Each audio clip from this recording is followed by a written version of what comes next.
بسم اللہ الرحمن الرحیم۔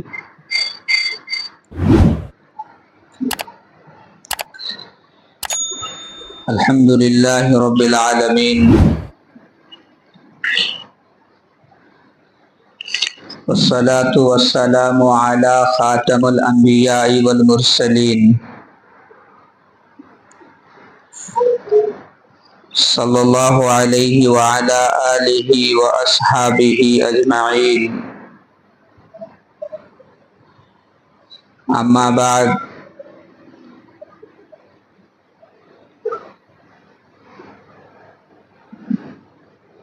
قال اللہ تبارک و تعالی: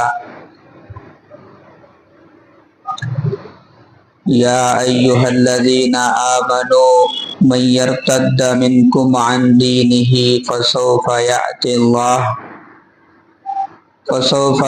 اللہ بقوم یحبهم ویحبونہ، صدق اللہ العظیم۔ وقال النبی صلی اللہ علیہ وسلم: بادروا بالاعمال فتنا كقطع الليل المظلم، يصبح الرجل مؤمنا ويمسي كافرا، او يمسي مؤمنا ويصبح كافرا، يبيع دينه بعرض من الدنيا، او كما قال النبی صلی اللہ علیہ وسلم۔ معزز سامعین، گزشتہ جمعہ فتنوں کے اوپر ہماری بات ہو رہی تھی۔ ہمارے شہر بنگلور کرناٹکا، اس میں 7 فتنے ایسے ہیں جو مستقل طور پر ان کو ہمارے ایمان سے الرجی ہے۔ میں ابتدا میں بھی بتایا تھا، ہمارے مال دولت سے بھی ان کو کوئی لینا دینا نہیں ہے، نہ ہماری شہرت سے کوئی ان کو مطلب ہے، نہ ہمارے خاندان سے انہیں کوئی پریشانی ہے، اور نہ ہم کبھی انہیں زندگی میں ستائے ہیں، نہ کبھی ہمیں ان سے زندگی میں کوئی تناؤ ہوا ہے، لیکن پھر بھی وہ ہم سے کھار کھائے ہوئے، اور یہ نیم چڑھا کریلا اس لیے ہے کہ ہمارے پاس ایمان ہے، ہمارے سینے میں رسول اللہ کی محبت، ہمارے دل اور دماغ میں اور ہمارے اعمال میں اللہ کے احکامات بسے ہوئے ہیں۔ ہم جو بھی ہیں اللہ کے نزدیک بہت پیارے ہیں، اللہ ہمیں پسند کرتا ہے، بس اس محبت سے ہماری ان محبت سے کسی کو جلن ہوتی ہے، اور یہ تو ظاہر ہے، ہر زمانے میں محبت کرنے والوں سے جلنے والے ہوا کرتے ہیں۔ تو اگر جلنے والوں کا خیال کرتے رہیں گے تو محبت ناکام ہو جائے گی۔ ہمارا رسول اللہ سے جو محبت ہے، ہمارا اللہ سے جو محبت ہے، اور ہمارے درمیان جو صحابہ کرام سے محبت ہے، اس میں ہم کسی کا خیال کرتے ہوئے محبت کریں گے تو یا تو پھر وہ دکھاوے کی محبت ہوگی یا پھر ناکام محبت ہوگی، اور ہمیں ان دونوں سے بچنا ہے، ہمیں ان دونوں سے بچنا ہے۔ ہمیں کرنا یہ ہے کہ دنیا چاہے لاکھ برا، دنیا چاہے لاکھ برا ہمارے ساتھ، ہمیں تو محبت رسول پیش کرنا ہے، ہمیں تو اللہ کی اللہ کے وہ احکام پیش کرنا ہے جو اللہ نے ہمیں سکھایا ہے۔ تو بہرحال جب تک ہمارے اپوزٹ والوں کا ہمیں علم نہیں ہوگا، ہمارے اعمال میں مزہ بھی نہیں آئے گا۔ یعنی جب تک شیطان کی شیطانیت واضح نہیں ہوگی کہ شیطان میرے ساتھ کس طرح کھیل سکتا ہے، تب تک ہم کیا نہیں کر سکتے ہیں، ہمارے اعمال میں اتنا مزہ، ہم تب پھر خاندانی ہو جائیں گے، پھر جیسا خاندانی چلتے ہوئے چلو ایک رسم و رواج ہمارے ساتھ تو نہیں۔ انسان کسی چیز کی قدر کو اس وقت جانتا ہے جب ان کے سر سے اٹھنا شروع ہوتا ہے، وہ چیز ہمیں نہیں کرنا ہے، ہمیں اس سے پہلے سنبھل کے رہنا کہ ہمارے ساتھ رسول اللہ کی محبت کس قدر تھی کہ رات کی اندھیری بھی ہیں پھر بھی حضور اپنی بیوی کو تنے تنہا کمرے میں چھوڑ کر کے تنے تنہا حضور ہمارے لیے دعا کرنے باہر نکل جاتے۔ ساری دنیا سو رہی ہوتی ہے تو رسول اللہ صلی اللہ علیہ وسلم سجدے میں رو رہے ہوتے ہیں، اور ساری دنیا کو اپنی فکر ہوتی ہے تو رسول اللہ صلی اللہ علیہ وسلم کو ہم جیسے نالائقوں کی فکر ہوتی ہے۔ ساری دنیا اس وقت میں نفسی کے عالم میں ہوں گے کہ میرے علاوہ میرا بچہ بھی مجھے پیارا نہیں ہے، میرے علاوہ مجھے کوئی اور اچھا نہیں لگ رہا۔ اس دن بھی رسول اللہ صلی اللہ علیہ وسلم نہ اپنے کو یاد رکھیں گے اور نہ کسی اپنے خاص خواص کو زیادہ ترجیح دیں گے، بلکہ حضور خود جو ہے سجدے میں امتی کا لفظ سے روئیں گے، یا رسول اللہ، یا اللہ میری امت کا مجھے فکر، یعنی ہم جیسے شرابیوں کے، ہم جیسے گنہگاروں کے، ہم جیسے جھوٹ بولنے والوں کے، جن کے ایک جھوٹ سے فرشتے میلوں دور بھاگ جاتے ہیں بدبو سے، ہم جیسے دھوکہ دینے والوں سے، ہم کہتے ہیں کہ ہم بہت بڑے وفادار ہیں، نہیں، جب تک ہم اللہ کے ساتھ وفا نہ کریں تو ہم اور کسی کے ساتھ وفا کا کیسے وعدہ نبھا سکتے ہیں۔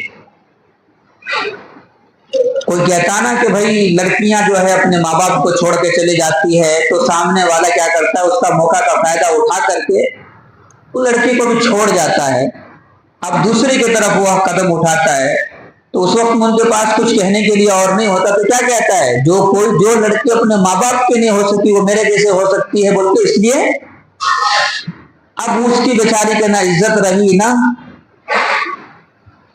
تو بہرحال نہ رشتہ دار باقی رہا، تو ایسے چوراہے پر لا کر کے ہمارے دل میں ہونا چاہیے اور ہمارا ایمان ہونا چاہیے۔ ایمان بولے تو جسم کا جو حصہ انگلیاں کٹ سکتی ہے ایمان ہٹ نہیں سکتا ہے، جان جسم سے جدا ہو سکتا ہے، جان ہمارے جسم سے جدا ہو سکتی ہے لیکن ایمان ہٹ نہیں سکتا ہے۔ کسی بزرگ نے کہا کہ ایسے کے پیچھے نہ جاؤ جہاں ایمان کا خطرہ ہے، اگر اس کے بدلے تم شیر کے پیچھے چلے جاؤ تو فرق نہیں پڑتا ہے، شیر کا حملہ جان کو ختم کرتا ہے اور ہمارے ایمان کو ختم کرتا ہے، تو اس سے اچھا ہے کہ شیر کے پیچھے چلے جاؤ، جان جائے تو جائے لیکن ہمارا ایمان سلامت رہے۔ تو یہ چیز ہمیں ہمیشہ خیال رکھنا چاہیے۔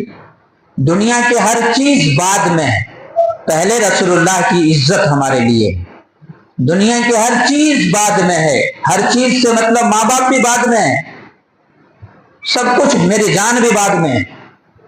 اللہ کے نبی علیہ السلام حضرت عمر سے کہہ رہے، عمر میرے سے کتنی؟ اللہ کے نبی سے حضرت عمر نے کہا، رسول اللہ ہمیں سب دنیا کے ہر چیز سے زیادہ آپ سے محبت ہے، یعنی ہر چیز میرے سامنے رکھی جائے اور اس میں وہ چیز بھی ہو جو میرے لیے بہت زیادہ محبوب ہو، اس کے بعد صرف آپ کی محبت کو سامنے رکھا جائے تو مجھے یہ سب چیزیں ٹھیک رہے گی آپ کی محبت کے سامنے، لیکن اپنی جان میرے لیے سلامت۔ اللہ کے نبی صلی اللہ علیہ وسلم نے کیا چہرہ گھمایا، اللہ کے نبی صلی اللہ علیہ وسلم نے چہرہ، صحابہ تھے سمجھ گئے، اشارے کو سمجھتے تھے، اب حضرت عمر کہنے لگے، یا رسول اللہ مجھے اپنی جان سے بھی زیادہ آپ سے محبت۔ اب اللہ کے نبی نے فرمایا اب مکمل ہو گئے۔ تو ہمارے نزدیک ہی نہیں، دنیا کے سارے مسلمانوں کے نزدیک، اور میں چیلنج کے ساتھ کہتا ہوں میں نبی کے دشمنوں سے بھی کہتا ہوں، جو نبی کے ساتھ دشمنی رکھنا چاہتے ہیں، جو ہمارے پیغمبر کے ساتھ عداوت رکھتے ہیں، عناد رکھتے ہیں، میں ان سب سے چیلنج سے کہتا ہوں وہ اپنے دل کو ہر دشمنی سے خالی کر کے ہمارے نبی کے اخلاق کو پڑھ لے۔ اگر تو ایمان میں نہیں آ گیا تو پھر مجھے بتا، لیکن شرط ہے ہر دشمنی سے باہر نکل کے، ہر دشمنی جو کچھ سنتا ہے نا کسی سے کہ فلاں ایسا کہہ رہے ہیں فلاں، ارے تمہیں خود معلوم ہے تیری محبت کے درمیان دوسرے آ کر کے آڑے آتے تھے، کیا تو چھوڑ دیا؟ کبھی ایسا بھی ہوتا تھا تیرے درمیان بات چیت نہیں ہوتی تھی؟ بے شمار ایسے واقعات گزرے ہیں، بے شمار گزرے ہیں۔ 10 دن کے بعد جب حقیقت کا پتہ چلتا تو اس سے زیادہ محبت بڑھ جاتی تھی ان کی، اور کہنے والے سے نفرت ہوتی تھی۔ آج تک تو سمجھ نہیں پایا کہ تجھے یہ لوگ کسی کے نبی سے، یہ صرف ہمارے ہی نہیں، تیرا بھی نبی ہے، وہ رحمت للعالمین، اللہ نے فرمایا ہے پورے عالم کے لیے ہمارے نبی محمد رسول اللہ رحمت بنا کر کے بھیجے گئے، تو بھی اس میں شامل ہے۔ جو تو نفرت کرتا ہے تو بھی اسی میں شامل ہے، تیرے لیے بھی وہ رحمت ہے۔ ایک بار پڑھ کے تو دے، ایک بار ان کی عادت اخلاق کو اٹھا کر کے اپنے ذہن کو دشمنی سے نکال کے اپنی نگاہ میں محبت رکھ کر کے نیوٹرل ہو کر کے پڑھ کے دے، پھر میرے نبی کی محبت تجھے سمجھ میں آئے گی کہ تیرے ساتھ بھی ہمارے نبی نے محبت کا پیغام دیا ہے، تیرے لیے بھی ہمارے نبی نے دشمنی برائی سے بچنے کی دعائیں کی ہے، تیری نقصان سے بھی بچانے کے لیے ہمارے نبی نے دعائیں کی ہے۔ ہمارے نبی تو رحمت للہ سب کے لیے، اللہ کے نبی صلی اللہ علیہ وسلم نے دعائیں کی یا اللہ سب کو جہنم کے راستے سے بچا، لیکن شرط تو اس کے لیے تم نے جو پہلا شرط اسی کو چھوڑ دیا ہے، تو اب کہاں سے تمہارے پر وہ فٹ ہوگا؟ کہاں سے فٹ ہوگا؟ پہلی شرط تو تمہاری انسانیت کی ہے، پہلی شرط تو انسانیت کی ہے کہ کوئی کچھ کہہ رہا ہے اور کسی کے بدلے میں کسی اور کو تو ستا رہا ہے۔ آئے دن نوجوانوں کے ذہن میں اسلام کے خلاف زہر گھولا جا رہا ہے، نبی صلی اللہ علیہ وسلم کے بارے میں بولا جا رہا ہے۔ ہم یہ کہہ رہے ہیں کہ اللہ نے تجھے عقل دیا ہے، تجھے سمجھ دی ہے، ہر چیز تجھے صحیح سلامت اللہ نے دیا ہے، پڑھ کے دیکھ، قرآن کو اٹھا کے دیکھ۔ اور میں کہتا ہوں کہ تو اپنی کتاب بھی نہیں پڑھتا ہے، کاش تو بھی اپنی کتاب پڑھے گا تو تجھے سمجھ میں آ جائے گا کہ محمد کون تھے۔ اپنی کتاب تو اٹھا کے دیکھ، وہ بھی نہیں دیکھنا چاہتا، اور تو دنیا کے مزے میں ہے۔ یاد رکھنا تو ایک دن تجھے بھی مرنا ہے، تجھے بھی اس دنیا سے جانی، تو ہمیشہ کے لیے رہنے کے لیے نہیں آیا ہے۔ فرعون نے جب سر اٹھایا تھا تکبر کا تو اللہ نے اس سے کیا کیا؟ پانی میں، معمولی پانی میں ڈبو کر، اس کے بعد پانی بھی اس سے جب نفرت کرنے لگی کہ ایسے ملعون کو میں بھی اپنے سینے میں نہیں رکھنا چاہتا، تو اٹھا کر کے آج بھی زندہ کیا نام ہے اس کی باڈی موجود ہے اور عبرت بنا ہوا ہے۔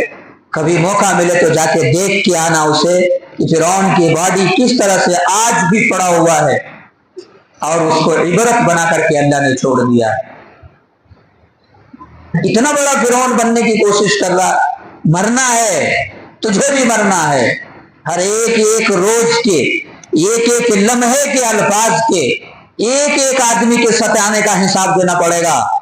یاد رکھنا، ہم انسانوں کے سامنے دھوکہ دے سکتا ہے، ہم انسانوں کے سامنے دھوکہ دے سکتا ہے، یہ انسان تجھے دیکھ کر کے آنکھیں بند کر سکتا ہے، یہ حکومتیں تجھے دیکھ کر کے چھوڑ سکتی ہے، پوری دنیا کی حکومتیں تجھے دیکھ کر کے چھوڑ سکتی ہے کہ تو بڑا ظالم ہے، تیرے سے کوئی مقابلہ نہیں کر سکتا ہے، لیکن تجھے بھی میں کہہ رہا ہوں اللہ کے سامنے تیری کوئی نہیں چلے گی۔ وہاں تجھے ہر ایک ذرے ذرے کا حساب دینا پڑے گا، وہاں لمحے لمحے کا حساب دینا پڑے گا، تو جو سوچتا ہے اس کا بھی تجھے حساب دینا پڑے گا۔ جو کسی کے بارے میں برائی کا خیال کرتا ہے اور برائی کے ساتھ تو جاتا ہے، برائی کا ارادہ کر کے تو کسی کو ستاتا ہے، تجھے اس کا بھی حساب دینا پڑے گا۔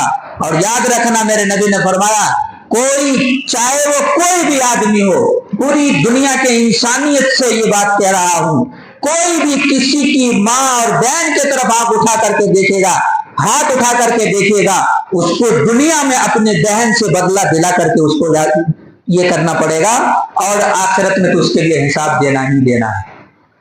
یہ اللہ کے نبی صلی اللہ علیہ وسلم نے، ہمارے نبی نے فرمایا، اور میں تمہیں کہہ رہا ہوں سن لو، میرے نبی کی بات پتھر کی لکیر ہے، دنیا پلٹ سکتی ہے، میرے نبی کی بات پلٹ نہیں سکتی ہے، دنیا الٹ سکتی، سورج ایسٹ کے بجائے ویسٹ سے نکل سکتا ہے، میرے نبی کی بات میں ذرا جھول نہیں آ سکتی ہے۔ جو کچھ انہوں نے کہا ہے ہر پن پن ہو کر کے رہے گا، ہر لمحے میں وہ کام ہو کر کے رہے گا۔ جو ہمارے نبی صلی اللہ علیہ وسلم نے پیشن گوئی فرمائی ہے اس میں ذرہ برابر بھی ہمیں شک اور ڈاؤٹ نہیں ہے۔ میں کہا تو بھی وہ ہو کر رہے گا، میں نہیں کہا تب بھی وہ ہو کر کے رہے گا۔ میں اس لیے کہہ رہا ہوں کہ میں تجھے کہہ رہا ہوں کہ تو بھی بچ جا، تو بھی سنبھل جا، تو بھی سنبھل کر کے قدم اٹھا، تیرے لیے بھی پکڑ کی گھڑی آنے والی ہے، تو بھی بیماریوں میں مبتلا ہونے والا ہے، تو بھی بڑی بڑی پریشانیوں میں الجھنے والا ہے۔ تو جس مصیبت کو اپنے گلے لگا رہا ہے تجھے معلوم نہیں ہے کس کی بات پر چل کر کے تو اسے گلے لگا رہا ہے، لیکن تو یہ دیکھ نہیں رہا ہے تیرے طرف مصیبت کتنی تیزی سے آ رہی ہے۔ تو جانے والا ہے اس دنیا سے، اور جانے کے بعد تجھے بھی حساب دینا پڑے گا۔ اس لیے میرے بھائیوں، تو بھی ہر ایک سے میں کہہ رہا ہوں سنبھل کے چلو، یہ دنیا کسی کی ہونے والی نہیں ہے، یہ دنیا دھوکہ ہے، یہ دھوکہ دے کر کے چلی جائے گی اور تمہیں الجھا کر کے چلی جائے گی، کبھی یہ دنیا ساتھ نہیں دی ہے۔ اللہ کے نبی صلی اللہ علیہ وسلم جب معراج پہ چڑھے تھے اس وقت میں دنیا سلام کری تھی، اللہ کے نبی سے جبرائیل نے کہا رسول اللہ جواب نہیں دینا۔ یہ ہم جیسوں کے لیے تعلیم تھی، اس لیے کہ وہ تعلیم تو قرآن میں ملتا ہے، یہ تعلیم تو حدیث میں ملتا ہے کہ جو اللہ کے نبی نے اس کو کیوں محبت نہیں کیا، اس لیے کہ یہ دنیا دھوکے باز ہے، کسی کے ساتھ وفاداری نہیں کی ہے، ہر ایک کو اپنے پیٹ میں لے کر کے چلی گئی۔ یہ کبھی زمین کسی سے سب کو نگل جاتی ہے، سب کو اپنے اندر سمو لیتی ہے، اس لیے یہ دنیا کبھی کسی کے ساتھ ہونے والی نہیں ہے۔ ہاں یاد رکھنا، جو کوئی بھلائی کرتا ہے وہ دوسرے ان کے ساتھ ضرور بھلائی کرتے ہیں، یہی اسلام ہے کہ تو دوسروں کو محبت سے راستہ دکھا، وہ بھی تیرے ساتھ محبت سے آئے گا۔ تو کسی کے ساتھ میں الگ اگر اپنی طاقت دکھانا چاہے گا تو یاد رکھنا اس کے ساتھ بھی اللہ کی طاقت ہے، آج نہیں تو کل تیرے سر پہ ایک بہت بڑی مصیبت پڑنے والی ہے۔ اللہ تعالیٰ تمہیں بھی بچائے، ہمیں بھی بچائے، ساری دنیا کو ان پریشانیوں سے بچائے۔